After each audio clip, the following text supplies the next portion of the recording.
वित्तीय वर्ष 18 से लेकर वित्तीय वर्ष 26 में हमने देखा कि real wages for the salaried class में 16% की गिरावट आई। ये गिरावट का मतलब इन सालों में जितनी महंगाई थी, जिस स्तर पे महंगाई बढ़ी उस स्तर पे वेजेस नहीं बढ़ी, जिसके चलते 16% की गिरावट रियल वेजेस में देखी गई। इसीलिए mandatory wage indexation formula is the need of the hour and the government must look at it. इसके चलते तमाम फॉर्मल सेक्टर्स में, corporate, shops, factories, gig workers, सबको इन्फ्लेशन इंडेक्स वेज हाइक मिलेगा। और सरकार के मुलाजिम को तो मिलता ही है, हर साल डियरनेस अलाउंस मिलता है। उसके बाद आप हर कुछ सालों में पे कमीशन लागू होता है। इससे आप 20 करोड़ आबादी, which is 45% of India's total workforce, आप उसे एड्रेस कर पाएंगे।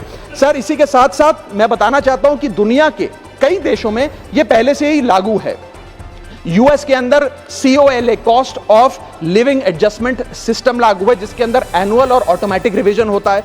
जर्मनी के अंदर हर 18 से 24 महीने के अंदर महंगाई के अनुसार सैलरी बढ़ा दी जाती है। जापान के अंदर शिंटो मेथड यूज होता है, जिसमें annual inflation index wage hike दी जाती है। और बेल्जियम में ऑटोमेटिक इंडेक्सेशन लॉ है, जिसमें क्वार्टरली बेसिस पर एम्प्लॉइज की सैलरी बढ़ाई जाती है। सर, नमस्कार दोस्तों, देश में बढ़ती महंगाई के बीच अब सैलरी को लेकर एक बड़ा सवाल खड़ा हो गया। हाल ही में राघव चड्ढा ने संसद में इन्फ्लेशन लिंक्ड सैलरी रिवीजन की मांग की है। उनका कहना है कि भारत में वेतन को महंगाई से सीधे सीधे जोड़ा जाना चाहिए। आंकड़ों के मुताबिक वर्ष 2018 से 2026 के बीच सैलरीड क्लास की रियल वेजेस में करीब 16% गिरावट हुई है, यानी महंगाई तेजी से बढ़ी है, जिसका नतीजा आम जनता उठा रही है। लेकिन लोगों की आय उतनी नहीं बढ़ी जितनी की महंगाई बढ़ी। नतीजा यह हुआ कि आम कर्मचारी की खरीदने की ताकत लगातार कम होती गई। सरकारी कर्मचारियों को हर साल यह डियरनेस अलाउंस मिलता है और समय समय पर पे कमीशन भी लागू होता है। लेकिन प्राइवेट सेक्टर, दुकानों, फैक्ट्रियों